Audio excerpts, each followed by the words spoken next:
अस्सलाम वालेकुम, मैं हूं उस्मान बट आप देख रहे हैं उर्दू पॉइंट। नाज़रीन, मैं इस वक्त लाहौर ठोकर बाईपास के करीब कायम जिना टर्मिनल बस स्टैंड के बाहर खड़ा हूं, बल्कि उस जगह पे खड़ा हूं जिसको अब मस्मार कर दिया गया। आप इस वक्त बराह रास्त मनाजिर देख सकते हैं कि ये वो जिना टर्मिनल बस स्टैंड है जहां पे आपको सिर्फ अब मलबे का ढेर दिखाई दे रहा है या फिर जो है यहाँ मलबा इकट्ठा किया जा रहा है और अंदर कुछ तामीराती काम चल रहा है। इस वक्त आप जो बराह रास्त मनाजिर देख रहे हैं इस जिना टर्मिनल जहाँ पे फैसल मूवर की, नियाजी एक्सप्रेस की और जो दीगर बस स्टैंड कंपनीज हैं उनकी बसें यहाँ पे खड़ी होती थी, पार्क होती थी। यहाँ से मुसाफिरों को लेकर जाया जाता था।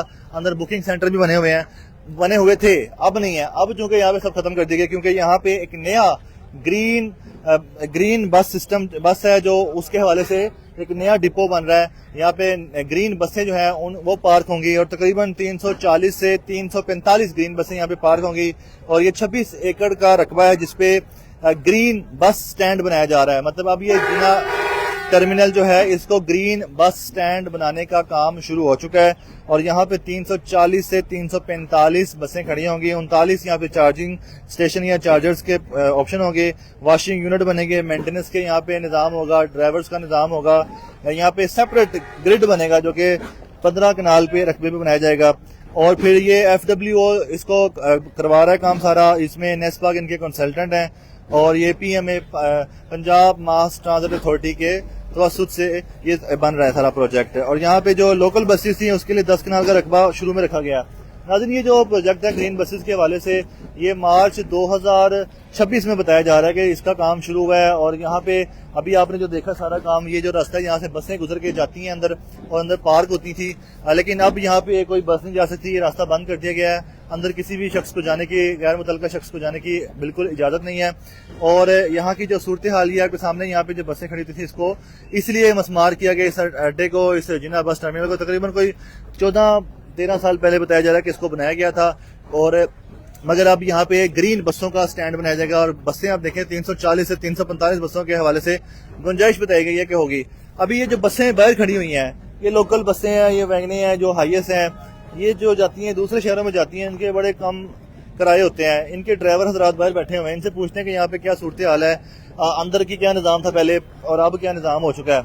तो ये जो लोग यहाँ पर बैठे हुए हैं इनसे पूछते हैं, जी बताएगा जी यहाँ पे जो बस स्टैंड है उसके नहीं, मुझे बताएगा कि अंदर कौन सी बसें खड़ी होती थी, अब बंद कर दी सारी। ਜਿਹੜੀਆਂ ਮਰੀਮ ਨਵਾਜ਼ ਨੇ ਭਾਜੀ ਆਂਦੀਆਂ ਹਨ ਉਹ ਬੱਸਾਂ ਖੜੀਆਂ ਹੋਈਆਂ ਹਨ ਤੇ ਹੁਣ ਫਿਲਹਾਲ ਬੰਦ ਹੋ ਗਈਆਂ ਕਿਉਂਕਿ ਅੱਡਾ ਸਾਰਾ ਟੱਟ ਗਿਆ ਤੇ ਹੁਣ ਸਾਨੂੰ ਵੀ ਉਹਨਾਂ ਬਾਹਰ ਕੱਢਦਾ। ਕਿੰਨੀ ਜ਼ਲਾਲਤ ਸਾਡੇ ਲਈ ਬਣੀ।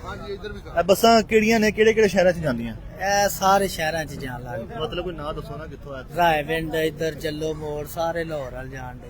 लाहौर बाहर भी जाती हैं? ਨਹੀਂ ਲਾਹੌਰੋਂ ਬਾਹਰ ਨਹੀਂ ਜਾਂਦੇ।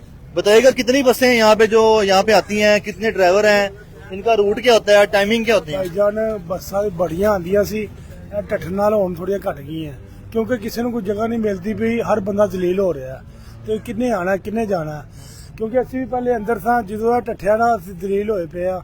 ਕੋਈ ਸ਼ਹਿਰ ਨਹੀਂ, ਉਧਰੋਂ ਬੱਸਾਂ ਚੱਲ ਪਈਆਂ, ਨਿਜ਼ਾਮ ਬਿਲਕੁਲ ਦਰਮ ਬਰਮ ਹੋਇਆ ਪਿਆ। नहीं, वो कह रहे थे ग्रीन इलेक्ट्रिक बसा खड़ी होंगी, वो फायदेमंद नहीं है? तो बहुत फायदेमंद है। ਵੀਰੇ ਫਾਇਦੇਮੰਦ ਹੁਣ ਸਾਡੀ ਰੋਟੀ ਲੱਗੀ ਇੱਥੇ ਵੀਰੇ, ਸਾਡੀ ਗਵਾ ਕੇ ਅਸੀਂ ਫਾਇਦਾ ਸੋਚਾਂਗੇ ਦੱਸੋ ਨਾ। ਸ਼ੁਰੂ ਤੋਂ ਟਿਉੜਾ ਚੱਲਦੀਆਂ ਪਈਆਂ ਤੇ ਹੁਣ ਨਵੀਆਂ ਬੱਸਾਂ ਆ ਗਏ, ਇੱਕ ਬੰਦਾ ਚਲਾਏਗਾ, 10 ਬੰਦੇ ਦੀ ਰੋਟੀ ਲੱਗੀ, 10 9 ਤੇ ਬਹਿ ਗਏ ਵੇਲੇ। लोकल बसा वास्ते मैं पुछ के आया, दस रहे 10 कनाल का रकबा रखा गया थे शुरू ते, ਇੱਥੇ ਸ਼ੁਰੂ ਤੇ ਹੋਏਗਾ 10 ਕਨਾਲ ਦਾ ਰਕਬਾ ਹੋਏਗਾ ਸ਼ੁਰੂ ਦੇ ਵਿੱਚ ਤੇ ਉਹ 10 ਕਨਾਲ ਦੇ ਰਕਬੇ 'ਚ ਕਿੰਨੀਆਂ ਬੱਸਾਂ ਖੜੀਆਂ ਹੋ ਸਕਦੀਆਂ? 10 ਕਨਾਲ ਦੇ ਰਕਬੇ ਮੇਰਾ ਭਰਾ ਇੱਥੇ ਆਣੀ ਬੱਸ 2100 ਰੋਜ਼ ਕੀ ਆਉਂਦੀ ਹੈ ਇੱਥੇ ਆਣੀ ਇਲੈਕਟ੍ਰਿਕ ਬੱਸ 2100 ਬੱਸ ਆਣੀ ਹੈ। ਅੱਛਾ, ਠੀਕ ਹੈ, ਸਾਨੂੰ ਪਤਾ ਨਹੀਂ ਜਗ੍ਹਾ ਲੱਭਣੀ ਵੀ ਕਿ ਨਹੀਂ, ਇਹ ਰੱਬ ਸੁਣਿਓ ਪਤਾ। ਕਿੰਨੇ ਮੁਸਾਫਰ ਰੋਜ਼ ਸਫ਼ਰ ਕਰਦੇ ਨੇ ਇੱਥੋਂ? ਇੱਥੋਂ ਸਾਰਾ ਮੁਲਕ, ਕਿਉਂਕਿ ਤੁਹਾਨੂੰ ਪਤਾ ਪੂਰਾ ਲਾਹੌਰ ਹੈ ਸਾਡੇ ਨੂੰ ਪੈਂਦਾ, ਲਾਹੌਰ ਪੈਂਦਾ, ਮਲਤਾਨ, ਬਾਵਲਪੁਰ, ਕਰਾਚੀ ਦੀ ਸਵਾਰੀ ਇੱਥੇ ਆਉਂਦੀ ਹੈ। ਕਿੰਨਾ ਕਿਰਾਇਆ ਹੁੰਦਾ ਹੈ? ਕਿਰਾਇਆ ਘੱਟ ਹੁੰਦਾ ਇੱਥੇ ਵੀਰੇ ਜਿਹੜਾ ਘੁੰਮਣੇ ਬਣਾ ਕੇ ਕਿਰਾਇਆ ਦੇਣਾ, ਉਹ ਹੀ ਦੇਣਾ। ਸਰਕਾਰੀ ਅੱਡਾ ਤੇ ਵੱਧ ਲੈ ਨਹੀਂ ਸਕਦਾ ਕੋਈ। ਕਿੰਨਾ ਕੁ ਕਿਰਾਇਆ ਦੱਸੋ? ਕਿਰਾਇਆ ਉਹ ਰੋਡ ਦੇ ਹਿਸਾਬ ਤੇ ਹੁੰਦਾ। ਸ਼ੇਖਪੁਰਾ ਕਿੰਨਾ ਹੈ, ਰੈਵਨ ਕਿੰਨਾ ਹੈ? ਸਰ ਰਮੜੇ ਤੋਂ ਚੱਲਦੀ ਕੋਈ ਨਹੀਂ। ਠੀਕ ਹੈ, ਸ਼ੇਖਪੁਰੇ 250 ਰੁਪਏ ਕਿਰਾਇਆ। ਠੀਕ ਹੈ, 260 ਰੁਪਏ ਕਿਰਾਇਆ, ਅਸੀਂ 10 ਰੁਪਏ ਘੱਟ ਲੈ ਰਹੇ ਹਾਂ। ਉਸ ਤੋਂ ਅੱਗੇ ਵੀ ਜਾਂਦੀ ਗੱਡੀ? ਉਸ ਤੋਂ ਅੱਗੇ ਨਹੀਂ ਜਾਂਦੀ। ਇਹ ਰੂਟ ਇਹੀ ਪੁੱਛ ਸੀ ਨਾ ਕਿਹੜੇ ਸ਼ਹਿਰਾਂ 'ਚ ਜਾਂਦੀ ਹੈ? ਸਰ ਇੱਥੋਂ ਜਾਂਦੀ ਕਰਾਚੀ, ਬਾਵਲਪੁਰ, ਮੁਲਤਾਨ ਤੱਕ ਗੱਡੀਆਂ ਜਾਂਦੀਆਂ। ਠੀਕ ਹੈ, ਇਹ ਸਾਈਡ ਸਾਰੀ ਹੈ, ਮਤਲਬ ਕਰਾਚੀ ਦੀਆਂ ਗੱਡੀਆਂ ਜਾਂਦੀਆਂ, ਸਾਹੀਵਾਲ, ਕਾੜਾ, ਦਪਾਲਪੁਰ, ਤਸੀਲਪੁਰ, ਪਾਕਪਤਨ, ਇਹ ਸਾਰੀਆਂ ਬੱਸਾਂ ਇੱਥੋਂ ਜਾਂਦੀਆਂ। ਸਹੀ ਹੈ।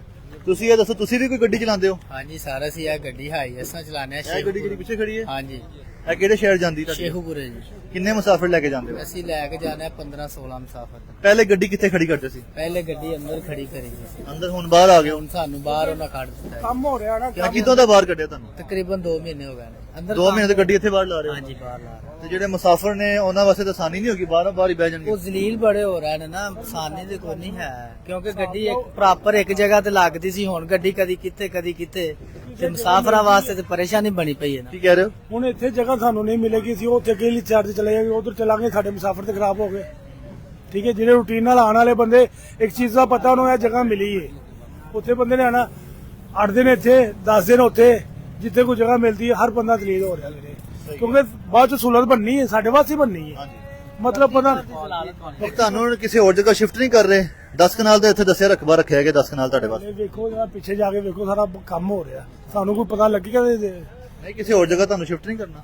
ਫਿਲਹਾਲ ਫਿਲਹਾਲ ਫਿਲਹਾਲ ਅਸੀਂ ਇੱਥੇ ਹੀ ਆ। ਇਹ ਨਾਲ ਜਿਹੜੀ ਕਹਿ ਰਹੇ ਪਰਲੀ ਸਾਈਡ ਤੇ ਜਾਣਾ ਹੈ, ਅੱਛਾ, ਉਸ ਸਾਈਡ ਤੇ। ਉਹ ਸਾਈਡ ਤੇ, ਉਹ ਹਾਲੇ ਪਤਾ ਨਹੀਂ ਕਦੋਂ ਜਾਣਾ ਕਦੋਂ ਨਹੀਂ ਜਾਣਾ, ਬਸ ਕਹਿ ਰਹੇ ਨੇ।